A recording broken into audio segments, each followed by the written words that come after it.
List ఎందుకు మళ్ళీ మార్చి మళ్ళీ మార్చాల్సిన పరిస్థితి వచ్చిందో చెప్పండి. ప్రసాద్ గారు మీరు చెప్పండి. ఈయన మీరు మసూర్ రెడ్డి గారు మీకు తెలిసి మాట్లాడతారా తెలియకుండా మాట్లాడతారా తెలియదు, కానీ హారిజాంటల్ రిక్రూట్మెంట్ అనేది మీ జీవో నెంబర్ 77 ఏది డేటెడ్ 2 August 2023 మీ గవర్నమెంట్. అవును, దాని పరిపాలన దాన్ని ఫుల్ఫిల్ చేయలేదు కదా ఈ గవర్నమెంట్. అదే మాట చెప్తున్నాను, హారిజాంటల్ రిక్రూట్మెంట్ ఈసారి చేశారని వాళ్ళు చెప్తున్నారు. అదే చేయలేదు. హారిజాంటల్ రిక్రూట్మెంట్ కి జీవో ఉన్నప్పుడు దాని కంటిన్యూషన్ జరుగుతున్నప్పుడు కాదని మీరు ఎలా ఎస్టాబ్లిష్ చేస్తారు చెప్పండి నాకు ఫస్ట్. రెండోది, ఇప్పుడు మీకు ఏదైతే ఈ ప్రకారం జరుగుతున్న రిక్రూట్మెంట్ లో నేను కొన్ని సోషల్ మీడియాలో చూసిన, ఇప్పుడు ఒక పోస్టులు ఉంటాయి, నాకే ఉదాహరణకి నేను ఒక మ్యాథ్స్ టీచర్ని అనుకుందాం, ఒక ఎగ్జాంపుల్ చెప్తున్నా. ఆ డిస్ట్రిక్ట్ హెడ్ క్వార్టర్స్ లో 6 మాత్రమే వెసులుబాటు ఉంటుంది. నాకు ర్యాంక్ 7 వచ్చింది. ఫస్ట్ నుంచి 6 ర్యాంక్ వచ్చిన వాళ్ళు మెడికల్ మ్యాథ్స్ టీచర్ కింద రిక్రూట్ అయితే 7వ వాడిని అలాగే ఏ ప్రాతిపదికన లోపలికి వెళ్తాను, నాకు జాబ్ రానట్టే కదా. కానీ నా మెరిట్ లిస్ట్ లో మాత్రం నాది 7వ ర్యాంక్ ఉంటుంది. నాకు 7వ ర్యాంక్ వచ్చిన నాకు జాబ్ రాలేదంటే నేను ఏం చేయగలుగుతాను?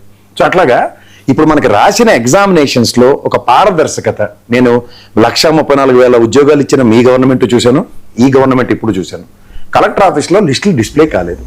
ఈ ముష్టి వాట్సాప్ SMS లో వచ్చే ఇన్ఫర్మేషన్ తో డిఎస్సి రిక్రూట్మెంట్లు అంటే మాత్రం నేను ఖచ్చితంగా నాట్ యాక్సెప్టబుల్ అని చెప్తాను. ఎందుకు యాక్సెప్టబుల్ కాదంటే మెరిట్ అన్న దానికి ఇవాళ ఒక కొలమానం లేకుండా పోయింది. నేను ఈ మ్యాథ్స్ ఎగ్జాంపుల్ చెప్పాను కదా, వంశీ కూడా చెప్తారు కావాలంటే, లేకపోతే సురేష్ గారిని కాంటాక్ట్ చేయమనండి. 7వ ర్యాంక్ నాకు, 6 పోస్టులు ఉన్నాయి. ఫస్ట్ 6కి రిక్రూట్ చేశారు, 7వ వాడికి ఎలా అకామిడేట్ చేస్తారు? అది ప్రాక్టికల్ గా పాసిబుల్ అవుతుందా?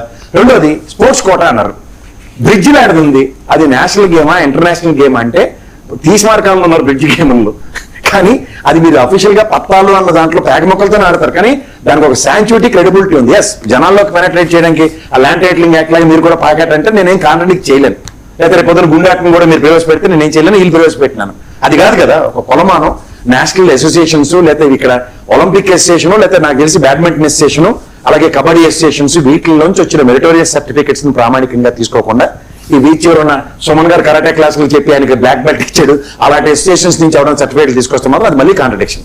నేను చెప్తున్నదే, ఫెడరేషన్, ఫుట్బాల్ ఫెడరేషన్ కానీ, హాకీ ఫెడరేషన్ కానీ, లేదా బాక్సింగ్ ఫెడరేషన్ కానీ, వీటిలన్నిటికీ నాకు తెలిసి సంబంధిత పార్టీ ప్రతినిధులే అందులో అది దాని ఏమంటారంటే ఒలింపిక్ అసోసియేషన్ కి, నెక్స్ట్ బ్యాడ్మింటన్ అసోసియేషన్ కి, వీటిలన్నిటికీ ఇప్పుడు రూలింగ్ గవర్నమెంట్ నుంచి ప్రాబిలిటీస్ ఎక్కువ ఉంటాయి. అలాంటి వ్యక్తులు స్పోర్ట్స్ అథారిటీ స్థాయికి కూడా ఒక రిప్రజెంటేషన్ ఉంటారు, అలాగే యూత్ వింగ్ ఒకరు ఉంటారు. వీళ్ళతో ఒక ప్రెస్ మీట్ కనుక ఈ తెలుగుదేశం గవర్నమెంట్ కనుక చేస్తే, నేను వంశీ గారు మీరు బుర్ర నేరు కొట్టుకోవడం కాదు, ఆ ఎయిర్ క్లియర్ అవుతుంది. ఫస్ట్ థింగ్, ఈ ఎయిర్ క్లియర్ అవ్వకుండా ఇవాళ నేను జగన్మోహన్ రెడ్డి గారి దగ్గర కూర్చున్న వాళ్ళ దగ్గర ఫస్ట్ రో వాళ్ళందరూ తేటతెల్లం అయిపోయారు. సో ఇవన్నీ తెలుస్తున్నప్పుడు మనం దీన్ని కాంట్రడిక్ట్ చేసే విషయం అన్నప్పుడు మీరే సర్కార్ ఎక్స్ప్రెస్ ఎంత లేట్ అన్న దగ్గర నేను చాలా క్లియర్ గా చెప్పినాను. జగన్మోహన్ రెడ్డి గారు ట్వీట్ పెట్టేదాకా దానికి దిక్కు దివానా లేదు. తర్వాత ఈ పరిణామాలు, ఇలాంటి సురేష్ గారు ఒక విషయం మాట్లాడుతూ దాన్ని ఏమంటారు, లిక్కర్ విషయంలోనే మీరు ఏదో చెప్తూ కూడా మీరు దాటవేత ధోరణిలో ఏదేదో మాట్లాడుతుంటే కుదరవు సార్. ఇక్కడ మీకు ఎక్స్చెక్కర్కి వచ్చిన రెవెన్యూ అన్నది క్లియర్ గా ఎస్టాబ్లిష్ అయి ఉంటుంది. ఇవాళ ఒక భారతీ రెడ్డి గారిని ఏదో మీరు సర్వే చేయాల్సిన అవసరం లేదు. మళ్ళీ మీకు చెప్తున్నాను, సమావేశంగా తర్వాత మీరే మీ లైన్ లో మీరు చెప్పండి.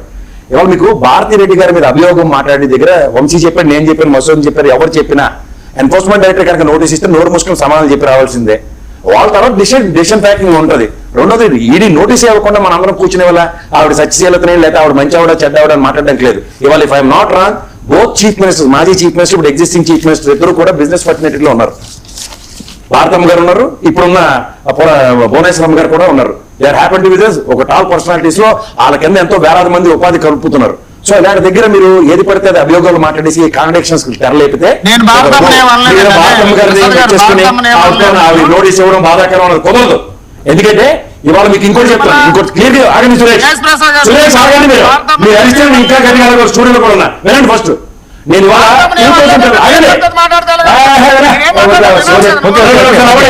2010 లో ఎన్ఫోర్స్మెంట్ డైరెక్టర్ సిబిఐ నోటీసులు ఇచ్చిన తర్వాత వాళ్ళ ఫ్యామిలీ మెంబర్స్ ఎవరికి కూడా నోటీసులు సమర్పించారు. ఫస్ట్ థింగ్, సాక్షి పేపర్లో డైరెక్టర్, ఎన్ఫోర్స్మెంట్ డైరెక్టర్ ఎస్సీ చేసిన షర్మిలమ్మ గారు కానీ, విజయమ్మ గారు కానీ, భారతమ్మ గారు కానీ ఒక్క నోటీస్ సరిచలే. ఏ పద్ధతి గురించి మాట్లాడారు మాట్లాడండి, చెప్తాను వినయ్య, మీరు చెప్పండి. మీకు తెలీదు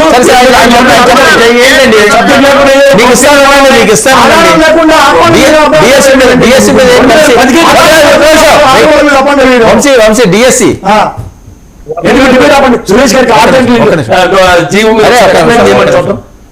వంశీ ఈ రోజు సార్ డిఎస్సి గురించి చాలా హాట్ టాపిక్ గానే మాట్లాడుతా ఉన్నారు. అక్కడ ఏమీ లేని విషయాన్ని జగన్మోహన్ రెడ్డి గారు ఒక కన్ఫ్యూజన్ క్రియేట్ చేయడానికి నిన్నగాక మొన్న ఒక 26 మంది అభ్యర్థులను తీసుకుని వారితో చెప్పించే ప్రయత్నం చేశారు. వారిలో ఒక్కొక్కరు చెప్పే సమాధానం చాలా వెరైటీగా ఉంది. ఎలా ఉందంటే మెరిట్ లేకుండా వాళ్ళకు ఉద్యోగాలు కావాలి అని అంటా ఉన్నారు జగన్మోహన్ రెడ్డి గారి ముందు కూర్చున్నటువంటి 26 మంది.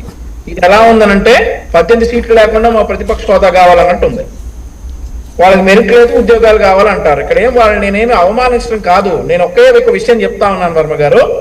ఈయన మన జగన్మోహన్ రెడ్డి గారిని కలిసిన వాళ్ళు ఏకాంబరం గారు కావచ్చు, నాగవేణి గారు కావచ్చు, నజీమున్ గారు కావచ్చు, బండారు యమున, శ్రావణ్ కుమార్, ఆ తర్వాత పృథ్వీరాజు, శ్రీనివాసులు, విజయలక్ష్మి, జగదీష్, ఇట్లా 28 పేర్లు ఉన్నాయండి. 26 మంది, దుర్గయ్య, ఆ తర్వాత సైబుద్దీన్, కుమారి, వీళ్ళందరూ 26 మంది ఉన్నారు జగన్మోహన్ రెడ్డి గారిని కలిసిన వాళ్ళలో. మన డిబేట్ లో ఉన్నటువంటి మధుసూదన్ రెడ్డి గారిని ఏ పేరు 26 మందిలో ఎవరికి ఎందుకు ఉద్యోగం రాలేదో నేను చెప్తా క్లియర్ గా సాక్ష్యాధారాలతోటి. వీరు ఇందుకని సెలెక్ట్ అవ్వలేదు,